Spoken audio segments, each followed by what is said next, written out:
So I wanted to take what we've been doing with parallel lines and their angle measurement relationships and take it up to the next level and incorporate just a little bit of algebra.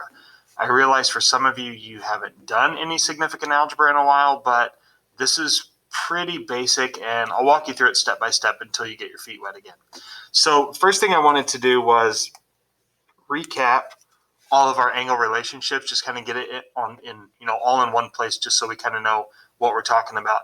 Now, with the algebra that I'm asking you to do, there's only two different types of equations that you're going to set up, and those equations are based on the angle relationship that you come up with for your angle pair. So what I wanted to do real quick is just kind of run through and give you one example of each of these, because it's been a long weekend here. Give you one example of each of these. So what I'm looking for here, out of my picture, I've got all 8 angles numbered. I want a pair of alternate interior angles. So in this particular picture, a pair of alternate interior angles would be, say, 3 and 6. Now, of course, there's another pair, 4 and 5, but that's the example. So what do I know about their angle measures? So 3 and 6 are alternate interior angles, and their measures are equal. Okay, so anytime I know the measure of angle 3, I automatically know the measure of angle 6. So going right along here, alternate exterior angles, a pair of those would be, say, 2 and 7. Their measures are also equal. Corresponding angles, any angles in the same position. So angle 2 up at the top is in the same position as, say, angle 6. You can reuse these. They can be paired up with different angles to create different pairs. Consecutive interior angles would be, say, 4 and 6. Whoops, I forgot. 2 and 6 are equal. 4 and 6, now that's a different pair. Consecutive interior angles are not equal. If you look at the size of those, angle 6 down here, it's an acute angle. Angle 4 up here is an obtuse angle. They're not going to be equal. So what that means for us is that their angles add to 180. They are supplementary. I'm not asking you guys to know that word yet, but those angles are supplementary. Vertical angles, any pair of vertical angles, so 5 and 8, their measures are equal. And then the last pair, a linear pair, any linear pair, and there's a bunch of them up here. So how about 7 and 8? Their measures add to 180. So these two ideas here, although there's 6 different angle pairs, there's only 2 ideas.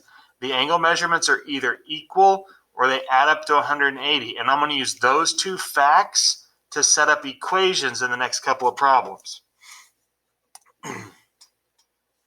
So if you notice, it's not just a question mark that you're trying to find. You're trying to find a value of x that will allow you to have an equal angle.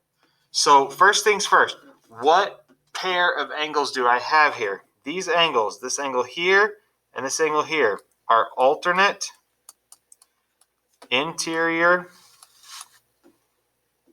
angles. So what do I know about alternate interior angles? Their measures are equal. So I'm going to take these 2 expressions and I'm going to set them equal.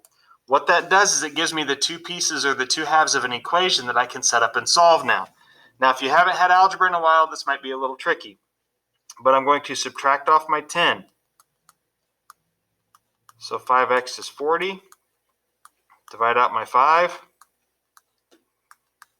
X has a value of 8. Now that doesn't mean that the angle is 8. That means if I plug in x if I plug in 8 where the x is at, 5 times 8 plus 10 is 50. I can plug it in and get that value. So again, I'm going to look at this picture. What do I know about these angles? Whoops. These guys are vertical angles. So what do I know about the measures of vertical angles? Again, they're equal. So if I take these 2 expressions, 6x plus 7 and 55, they are equal. Okay? The relationship tells you what the equation should look like.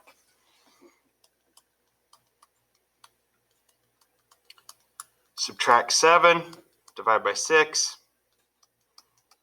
That is also 8. Pure coincidence. They're not always going to be 8. So moving along. Same type of question. What's going on here? What do I know about those two angles? Well, look at them. I've got an acute one and I've got an obtuse one. That bottom angle, the 22x minus 2, is way bigger than 50 degrees. So what does that tell me about my relationship? I can't set up the same equation, but I know that these two angles, these consecutive interior angles, have to add up to 180. So I know if I take the 22x minus 2 and the 50 and I add them together, that equals 180 degrees. So it's either going to be one angle equals the other angle or one angle plus the other angle equals 180. There's no third option. They're either equal or they add up to 180. Anything else isn't right. So I'm going to combine my two terms here. Negative 2 plus 50 is 48. Subtract 48. Ultimately, you get an equation that's almost the same anyway. Okay, running out of room. 132 divided by 22 is 6. Okay, but it comes down to what's the angle pair, alternate interior, alternate exterior, those 6 pair that we started with, and then you set up an equation using that relationship to solve. So last one here. What's the pair on this one? These guys are a linear pair. So solving this, 138 with 50 is 188. Drop down your x. Now when I go to solve this one, you'll get a negative value for your x. That's okay because when I plug it back in, when I plug this negative 8 back in here, negative 8 plus 138 is 130. So the angle itself is positive even if the value is negative. Okay, so you're going to go through and you're going to pick what pair you've got of the 6 that we started with, and then you're going to use that relationship to set up an equation. Your angle pieces are either going to be equal, so it'll be this one equals the other one, or you're going to add them up to 180 degrees. No third choice.